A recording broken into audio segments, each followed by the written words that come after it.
Are you in a committed relationship and worried about your boyfriend leaving? You're not alone in worrying about abandonment issues. The fear of your boyfriend breaking up with you, your partner walking out on you, or your husband wanting a divorce is all rooted in the fear of abandonment. And if you find yourself worrying about these things, today's episode is for you. I'm going to be talking about all things abandonment issues and OCD. If you're new to my channel or new to the show, welcome. I'm Erin Davis. I'm a trained therapist and relationship coach, helping women get untangled from doubt and step into a place of living confidently and fully embracing the life they want to live, because you don't deserve to be held back by your fears. All right. So with abandonment issues, we've all heard about them, right? So in today's episode, I'm going to be talking about what abandonment issues are, how they show up, and how they impact your relationships. As we know, abandonment issues can impact any relationship. So let's start out with some common signs. Common signs include being extremely clingy. You could be moving way too fast in a relationship. It's the constant fear of them leaving. Or interestingly enough, you are almost calling them out on leaving when it's not even a thought in their mind. That's part of like a disorganized attachment style, which I would love to get into attachment styles in another episode. So if that sounds like you and you would love to hear about attachment styles, drop it in the comments on my YouTube channel and let me know what you want to hear. When it comes to abandonment issues and really defining that and bringing some clarity around it, if you a constant worry about your partner leaving, this could be a sign of relationship OCD. And that's why I really love doing this content and this podcast, because OCD can be very sneaky. And OCD is not always your stereotypical organizing and cleaning.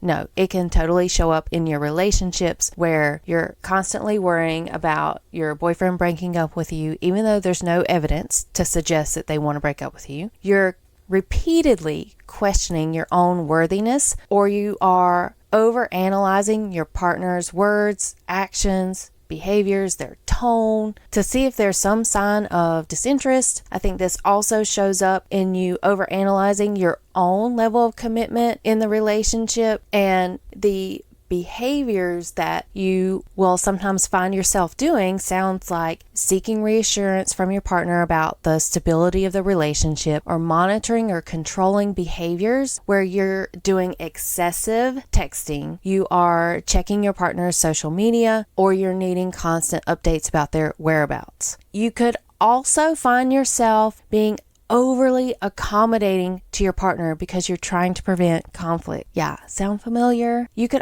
also be avoiding conflict because you don't want any trouble in paradise, and any sign of trouble really intensifies your fear that they are going to leave. Some emotional signs in abandonment is intense feelings of anxiety and stress. It's like, you know, that pit in your stomach you get when you feel like something bad is going to happen, and it almost sends you into a panic attack, if not a literal panic attack, because you cannot stand even perceived signs of rejection. The other emotional symptoms that you're going through is you have difficulty enjoying the relationship due to the fact of the constant fear you have that this relationship is going to end. You know, I hear so often people say, well, I don't want to get my hopes up. And so they completely rob themselves of a fulfilling, happy relationship or marriage because already have it as a doom and gloom in their mind. Now, mentally, it can be torture, right? Because you are catastrophizing every minor conflict as a sign that they don't love you, they're going to leave you. In this mental torture of doubting your partner's love for you, even when you're reassured that they love you, or maybe you have like a good day, like they did something unexpected and texted you, hey babe, love you, and like that fills your cup for the day. But then with OCD and those intrusive thoughts, they come roaring right back. I'm so passionate about OCD. I can't stand how it ruins such beautiful relationships and the potential of beautiful relationships. Imagine a world where you didn't have these thoughts and these feelings and these worries. Abandonment issues can be very complicated in people with relationship OCD, and I'll shorten it and call it ROCD. Okay, so ROCD often revolves around the need for certainty and perfection in relationships, and so it can really stem out. If we have this fear of abandonment, then it's like, well, we can't make any mistakes. Being alone is the most terrible thing in the world because that's the ultimate rejection. You feel unloved, you feel unworthy. Well, I'm here to tell you it can all change, and there is a way through. Go to my website at livebeyonddoubt.com. I've got special pricing right now for those early birds that want to jump in on the group coaching program called Obsess Less, Love More, because that's what it's all about, y'all.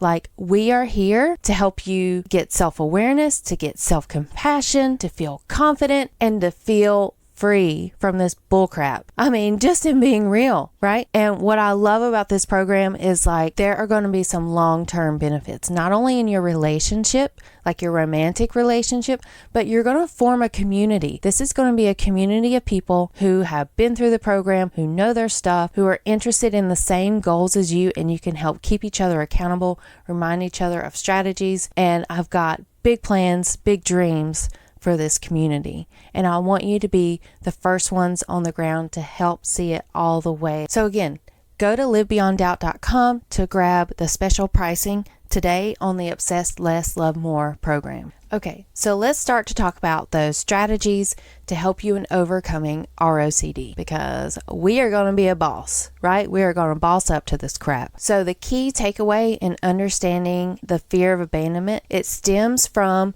obsessions. Obsessions are those intrusive thoughts, those unwanted thoughts that then lead to behaviors that are compulsive, meaning you're doing things to try to help yourself feel better. And those compulsive behaviors typically look like reassurance or overanalyzing, and it creates this whole vicious cycle. So with the impact of abandonment, divorce stats have actually gone down over the years, thankfully. But currently in the U.S., 44.6% of marriages end in divorce, and interestingly, 70% of these divorces are initiated by women. So with these stats, it shows why tools like my Obsess Less, Love More program is essential, because we're going to address the doubts, the fears, and all the things that sabotage your relationship. Fear often magnifies small issues like a delayed text into major concerns. These what if questions can become a relentless loop